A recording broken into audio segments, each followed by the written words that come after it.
अस्सलामुअलैकुम, good morning. कैसे हैं आप सब? तो मैं शारमीन आप लोगों को आज फिर animals how live life goes on chapter 8 standard 4 में ये चैप्टर आपको मिल जाएगा, किसी भी बुक से आप पढ़िए। तो आज मैं उसमें आगे की और पढ़ा रही हूँ। कल मैंने पढ़ाया था कि कौन से ऐसे एनिमल्स हैं जो कि अपने जैसे ही यंग वंस को जन्म देते हैं, जैसे मैमल्स हो गए, है ना।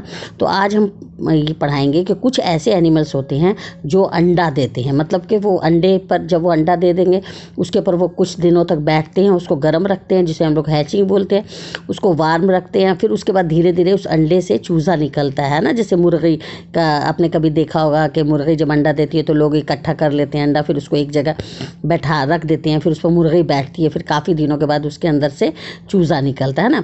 तो कुछ एनिमल्स ऐसे होते हैं जो अंडे देते हैं, ठीक है ना।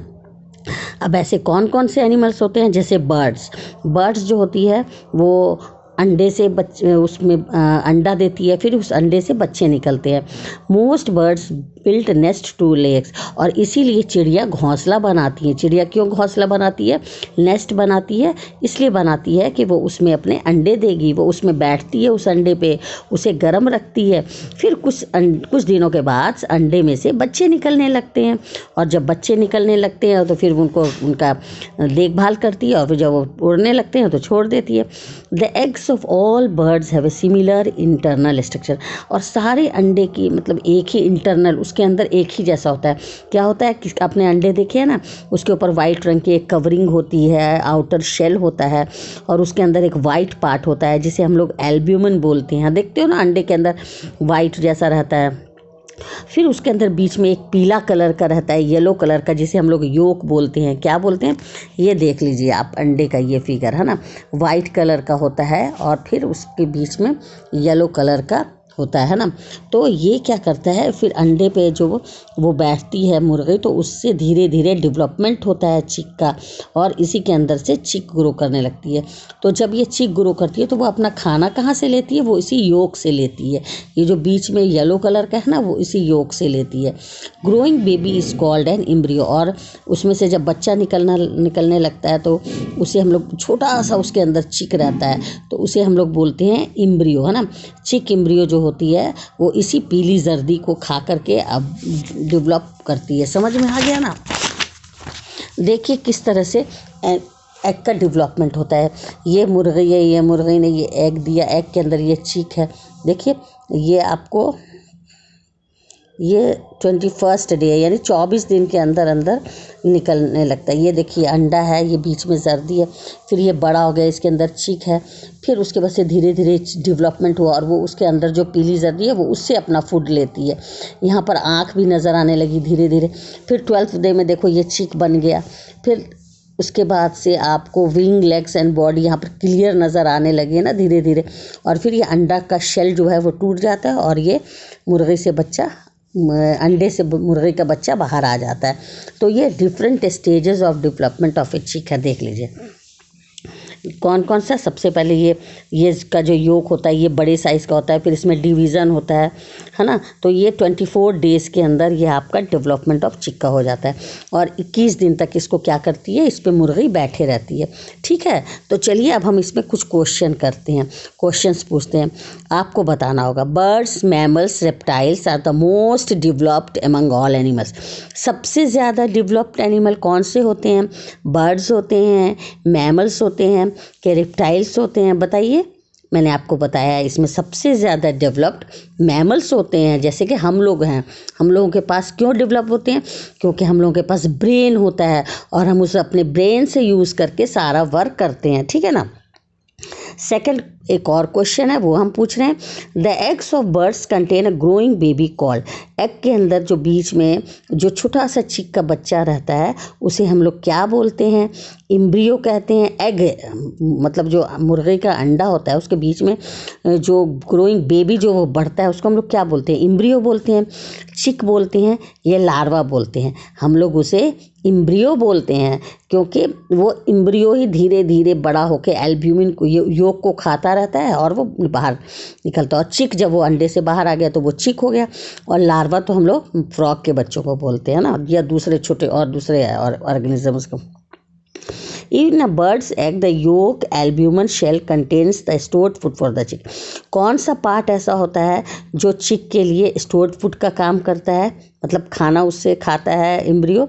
योक होता है, एल्ब्यूमिन होता है कि शेल होता है? क्या होता है? योक। ठीक है। अच्छा, इसके अलावा अब हम लोग देखेंगे और भी ऐसे बहुत सारे एनिमल्स हैं जो कि अंडा देते हैं। जैसे कि आपको ये देखो एग्स है, ये आपका टैडपॉल है, ये आपका ये जो मेंढक है ये भी आपको अंडा देता है। क्या देता है? अंडा देता है। अंडा से लार्वा बनता है, लार्वा से प्यूपा बनता है, टैडपॉल बनता है, और टैडपॉल से देखिए ये है एग्स, एग से टैडपॉल बना, टैडपॉल से ये आपको बाद में फ्रॉग एडल्ट बन गया, है ना। तो और भी बहुत सारे एनिमल्स हैं जो कि अंडे देते हैं, जैसे फ्रॉग हुआ, फिशेस हुआ, ये भी पानी में अंडे देते हैं, फ्रॉग और फिशेस, है ना। और अपने बच्चों का थोड़ा टाइम तक ध्यान देते हैं, फिर जब वो तैरना सीख जाते हैं तो इन्हें छोड़ देते हैं। ये फ्रॉग का एग जो है वो डेवलप्ड होता है पहले टैडपॉल में, है ना, फिर टैडपॉल बनता है, फिर धीरे धीरे मेटामॉर्फोसिस में चेंज होता रहता है, और उसके बाद से लास्ट में इसका एक प्रोसेस होता है, वो हम आप हायर क्लासेस में पढ़िएगा। फिर वो लास्ट में जाकर के एक मेंढक बन जाता है। उसी तरह से एक फ़िश होती है, वो भी क्या करती है, बहुत सारा अंडा देती है पानी में, और उसमें कुछ ही बाकी जो कुछ का तो डेथ हो जाता है, और कुछ 100, 200 कुछ अंडे बचते हैं, जिससे दोबारा बेबी फ़िश तैयार होती है। कैसे? क्योंकि उस मछली जो अंडे देती है समुद्र में से बहुत सारे पानी में रहने वाले एनिमल्स उसको खा जाते हैं, है ना, बड़ी मछली। इसीलिए जो बच जाते हैं वो दोबारा क्या बन जाते हैं, वो क्या बन जाते हैं, दोबारा फिश बन जाते हैं। उसी तरह से सांप, रेप्टाइल्स जैसे लिजर्ड हुआ, छिपकली, टर्टल्स, स्नेक्स, ये भी ज़मीन के अंदर छोटे छोटे छेद में अंडे देते हैं, और कुछ देर के बाद अंडे जो है आफ्टर लेइंग द एग्स, हम मतलब कुछ देर के बाद सांप क्या करती है, सांप जो है बहुत इसीलिए बोलता है, जो ख़राब मदर्स होते लोग बोलता है संपोल सांप नहीं है ना, क्योंकि वो अपने बच्चे को कभी कभी खा भी जाती है अंडे को, और उसको एक बार अंडा दे दी, उसके बाद गायब हो गई, फिर दोबारा उसको देखने नहीं आई, और उसका अंडा ऐसे ही पड़ा पड़ा कभी कोई दूसरे एनिमल से उसको खा लेते हैं ना। और इनके एनिमल्स पे तो वो बैठती नहीं है, जैसे मुर्गी अपने अंडे पर बैठती है ना, तो इसको कहाँ से हीट मिलता है? सन से, सूरज से मिलता है उसको हीट सांप के अंडे को, और वो बाद में उसमें से सांप का बच्चा निकलता है। इसी तरह से बहुत सारे इंसेक्ट्स जो होते हैं, बहुत सारे इंसेक्ट्स जो होते हैं वो भी अंडे से निकलते हैं, जैसे ग्रास होपर, कॉकरोचेस, मालूम है ना। जैसे ये देख लीजिए, आपको ये है कॉकरोच, ये आपका अंडा है, फिर ये आपको इस तरह का आपको कभी कभी घर में मिलेगा, है ना, और फिर ये निम्फ होगा, इसको हम लोग निम्फ बोलते हैं, और ये बड़ा जो है वो कॉकरोच बन गया। इसी तरह से आप बटरफ्लाई देख लीजिए, बटरफ्लाई भी बनता है एग से कैटरपिलर, कैटरपिलर से प्यूपा, प्यूपा से एडल्ट। तो ये सब डायग्राम्स आप लोग याद करके रखिए, बहुत इंपॉर्टेंट है। हमेशा पूछा जाता है कि लाइफ साइकिल ऑफ कॉकरोच का बताइए, लाइफ साइकिल ऑफ बटरफ्लाई का बताइए।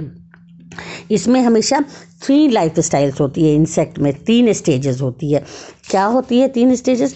एक स्टेजेस होती है जब बेबी अंडे में से बाहर निकलती है, उसी छोटा सा इंसेक्ट, उसे हम लोग बोलते हैं निम्फ। उसके बाद से वो धीरे धीरे जो है चेंज होने के बाद वो कुछ उसमें डेवलपमेंट होता है, और फिर वो एडल्ट बन जाती है ना। तो इसी तरह से बहुत सारे इंसेक्ट्स जैसे कि मक्खी हुआ, तितली हुआ, इसमें 4 स्टेजेस होती है। क्या होती है? 4 स्टेजेस होती है। और ये जो सबसे छोटा वाला स्टेज होता है उसे हम लोग लार्वा बोलते हैं। एग से लार्वा बना, वो अपनी माँ से बिल्कुल डिफरेंट होती है। फिर धीरे धीरे लार्वा से ये जो लार्वा है ना, हर स्टेज में हम लोग सबका अलग अलग नाम देंगे। जैसे मक्खी का जो लार्वा था उसे हम लोग मैगट बोलते हैं। क्या बोलते हैं? Maggot, larva of a house fly. इसी तरह से ऐसे जो इसका जो लार्वा होता है कॉकरोच का, उसे हम लोग निम्फ बोलते हैं। तो अलग अलग इंसेक्ट्स के लार्वे के अलग अलग नाम हैं, ठीक है ना। तो जैसे आप मक्खी के लार्वे को क्या बोलिएगा? मैगट। तितली के लार्वे को क्या बोलिएगा? कैटरपिलर, ठीक है ना। इसी तरह से ये धीरे धीरे अपना डेवलप करते हैं, और पत्ते खाते जाते हैं, डेवलप करते जाते हैं, और लास्ट में ये अपने एडल्ट में जैसे जैसे उनके पेरेंट्स थे वैसे बन जाते हैं। कुछ देर के बाद से वो लार्वा के बाद प्यूपा बनते हैं, और प्यूपा के बाद से क्या बन जाते हैं, वो एडल्ट बन जाते हैं। तो कुछ इंसेक्ट्स में 4 स्टेजेस होते हैं। जैसे देखिए एग है, इन्होंने पत्ते खाने स्टार्ट किया तो ये लार्वा हुआ, यानी कैटरपिलर बोलते हैं हम लोग बटरफ्लाई को। फिर ये उसके बाद से जब पूरा पत्ता खा रहे हैं तो उनके ऊपर कवरिंग हो जाती है, उसे हम लोग प्यूपा बोलते हैं। फिर बाद में ये इनकी कवरिंग बाहर हट जाती है और अंदर एक खूबसूरत सी तितली बन जाती है। देखो later the pupa burst open, और इसी तरह से तितली बन जाती है। और इनके बाद से इनके जो मम्मी पापा है वो अब इन्हें छोड़ देते हैं, ये अब अपने आप बढ़ने लगते हैं। ठीक है ना। तो आपको ये चैप्टर कैसा लगा? आपने इस चैप्टर में क्या क्या पढ़ा कि किस तरह से एनिमल्स रिप्रोड्यूस करते हैं ताकि वो लोग अर्थ पर उनकी स्पीसीज़ रहे। जो कुछ एनिमल्स जो होते हैं वो डायरेक्ट बर्थ करते हैं अपने यंग वंस का, जिसे हम लोग मैमल्स बोलते हैं। कुछ जो होते हैं वो अंडे देते हैं, है ना। और जो अंडे देते हैं जैसे बर्ड्स हुआ, रेप्टिल्स हुआ, इंसेक्ट्स हुआ, है ना, फिशेस हुआ, ये सारे क्या हुए, ये सब अंडे देते हैं। और जो मैमल्स होते हैं वो अपने बच्चों का बहुत ही ध्यान रखते हैं जब तक कि उनको दूध पिलाते हैं, जब वो जन्म लेते हैं तो। और सांप जो होता है वो तो अपने बच्चों को छोड़ के ही भाग जाती है, बताओ कितनी ख़तरनाक है। एनिमल्स दैट तो कुछ जो हैं अपने बच्चों का बहुत अच्छे से ध्यान रखते हैं, जैसे ह्यूमन बींग्स हुए, ये गाय वगैरह, ये अपने बच्चे को ज़बान से चाटती हैं, उनको साफ़ करती हैं, उनको नीट एंड क्लीन रखती हैं। ठीक है ना। तो ये चैप्टर आपको अच्छे से समझ में आ गया होगा कि इंसेक्ट्स वगैरह के 4 स्टेजेस होते हैं, सबके लार्वे के अलग अलग नाम होते हैं। मक्खी के लार्वे को मैगट बोलते हैं, बटरफ्लाई के लार्वा को हम लोग कैटरपिलर बोलते हैं, और ये किस तरह से इनका डेवलपमेंट होता है। तो ये चैप्टर आपका कंप्लीट हो गया। अब हम नेक्स्ट चैप्टर पढ़ेंगे और इसका हम कुछ क्वेश्चन आंसर भी आपको करा देंगे। आपको कैसे लगा ये चैप्टर? अगर अच्छा लगा तो लाइक एंड शेयर ज़रूर कीजिए, और कुछ पूछना है तो कमेंट सेक्शन में पूछ भी सकते हैं। ये सब स्टैंडर्ड 4 का साइंस है।